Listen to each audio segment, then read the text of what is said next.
Salut les devins, c'est Saikyo. On attendait de pied ferme cette sorte d'interview d'Akio Yoku, l'ex-bras droit d'Akira Toriyama à la tête de la Dragon Ball Room pour la société Shueisha, qui a réalisé un petit peu son putsch et qui est parti fonder la Capsule Corporation Tokyo, qui gère a priori, d'après ce que l'on lit entre les lignes, les droits désormais d'animation et d'adaptation en jeu vidéo Dragon Ball, tandis que la version manga reste du côté de Shueisha et par exemple de Victory Uchida. Il s'est exprimé au 1er janvier, juste après la Jump Festa, pour faire le point global sur Dragon Ball, ne s'est malheureusement pas trop exprimé, voire pas du tout sur sa position et Capsule Corporation Tokyo. C'est encore flou, encore nébuleux, et a lâché quelques semblants de bribes de promesses de début d'annonce pour le futur de Dragon Ball. C'est très maigrelet pour celui qui nous disait il y a de cela quelques temps qu'il avait des plans pour les 10 prochaines années, ce qui est logique à la vue de la perte du très regretté Akira Toriyama. Propos qui donnent à la fois de l'espoir et jettent un semblant de coup de froid quant à l'avenir de Dragon Ball. On reste tout à fait incertain et je vais vous le retranscrire grâce à notre ami allemand Andy sur sa page Twitter qui œuvre énormément du côté de Dragon Ball avec des travaux extrêmement qualitatifs et pertinents à chaque fois, que je remercie, que je salue.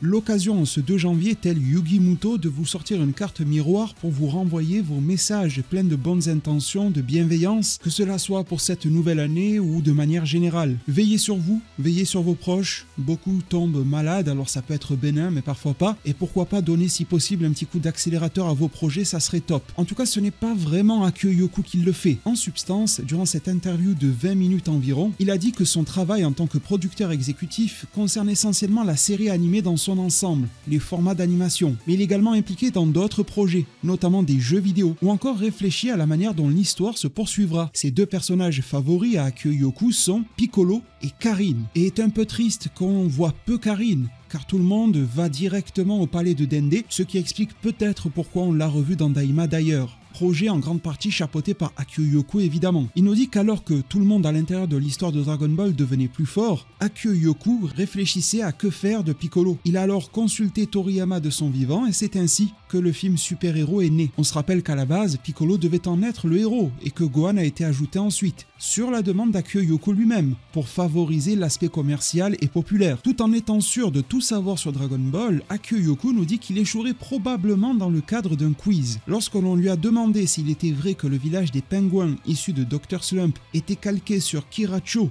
une ville voisine de la maison d'Akira Toriyama, Yoku a répondu qu'il n'y avait fondamentalement pas de référence trait pour trait de notre bon vieux monde. Il s'agit plutôt d'influence ou d'inspiration éventuellement, mais quand quelqu'un a évoqué l'exemple d'Arale chantant une chanson du Nishio Matsuri, Yoku a tout de même admis qu'il pouvait se tromper, que des inspirations du monde réel pouvaient aussi exister. J'ai l'impression, parenthèse, que le type se prend pour Toriyama après Toriyama, s'il ne sait pas pourquoi inventer. Là, ça ressemble dangereusement au gars au fond du bus qui essaie de te raconter la fois où il a combattu Bruce Lee. Bon, Yoku, poursuit-on, est conscient du grand nombre de fans de Dragon Ball à l'étranger puisqu'il s'est rendu à des événements Dragon Ball en dehors du Japon. Lorsqu'on lui a demandé quel cosplay il avait le plus remarqué à l'étranger, c'est bien sûr celui de Son Goku, ou du moins les gens qui portaient son dogi, son vêtement. Mais son regard a aussi été détourné par celui de Kame Sennin, qu'il a bien apprécié. A été également discuté la difficulté de créer de nouveaux jeux vidéo. Ce n'est pas comme si on se disait en 2025 « faisons cela » et l'an prochain il atterrissait sur nos consoles et PC. En réalité, nous dit-il, cela peut prendre 3 à 5 ans, donc il est parfois préférable de créer également des DLC, comme prend-il pour exemple avec Dragon Ball Z Kakarot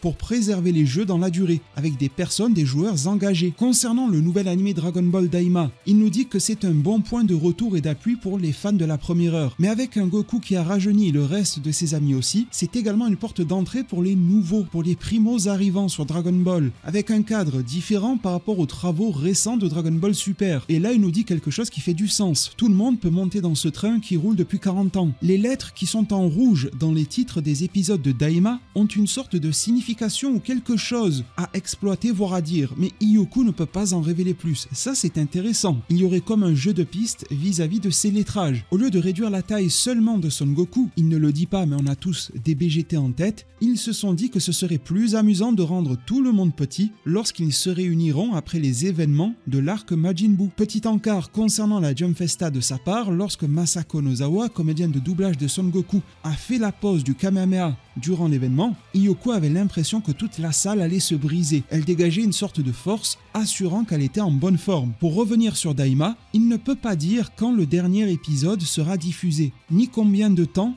la série va durer, entérinant le fait que le nombre d'une vingtaine d'épisodes est toujours actuellement au stade de rumeurs. Des rumeurs certes très appuyées, et ce par un réel faisceau d'indices, mais toujours pas au 2 janvier 2025 confirmé par des propos officiels. Interrogé à propos d'autres films, jeux vidéo, après tout c'est ce qu'il gère, et on s'en rappellera d'une interview il y a de cela quelques années lorsqu'il nous disait vouloir proposer aux fans de Dragon Ball un film environ tous les 2-3 ans. Nous sommes en 2025, Super Hero étant sorti en 2022, l'horloge est en train de tourner. Eh bien Akio Yoku, producteur exécutif de Dragon Ball, format d'animation et jeu, a répondu à l'égard de films, jeux vidéo, etc. Allez savoir ce qu'englobe l'etc.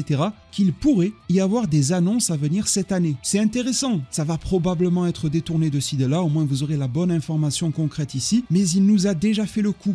Il nous avait dit, oui, il se peut qu'en plus du film super-héros, quelque chose d'autre soit annoncé cette année. Alors certains se demandent si ce n'était pas Sandland au final. Ça ressemble un petit peu au chat qui retombe sur ses pattes ou à la tartine qui retombe toujours du bon côté. Enfin bon, y a-t-il un bon côté pour que la tartine tombe, comme si on allait la manger après qu'elle ait touché le sol? Bref, Yoku nous a déjà fait le coup, ça pourrait presque être le mot de passe de cette vidéo. Ça vient tout de même du gars qui nous disait qu'il avait des projets jusqu'en 2034. S'il n'en a pas un pour 2025, 26, 27, ça commence à faire tâche. S'il y a une annonce cette année, c'est peut-être que Daima finira également cette année. On sait que les Japonais n'aiment pas trop superposer à la fois les projets et les annonces et encore moins les intercaler entre elles, donc à surveiller. Évidemment, comme du lait sur le feu, l'abonnement et la cloche des notifications vous maintiendra informé à la minute de ce qu'il se produit concernant Dragon Ball et notamment de ses avancées majeures. Akio Yoku a mentionné la couverture arrière du magazine Saikyo Jump dessinée par Eiichiro Oda, l'auteur de One Piece, nous indiquant que généralement la plupart des mangakas de ce projet ont été influencés par Akira Toriyama, parenthèse projet honorifique de l'œuvre d'Akira Toriyama qui a été poursuivi au-delà de son décès et se clôture par Eiichiro Oda. La symbolique est magnifique. Après, au niveau des dessins, très peu m'ont tapé dans l'œil, et vraiment pas celui d'Eiichiro Oda. Pourtant, l'artiste est pleinement épanoui sur One Piece, mais lorsqu'il faut apporter sa propre touche à l'œuvre d'un autre, ça devient beaucoup plus difficile. C'est le cas pour énormément de mangaka, et celui qui a véritablement tiré son épingle du jeu, aussi bien en termes de retravail que de patte artistique, c'est clairement Toyotaro à mes yeux. Dernier mot de la part d'Akio Yoku.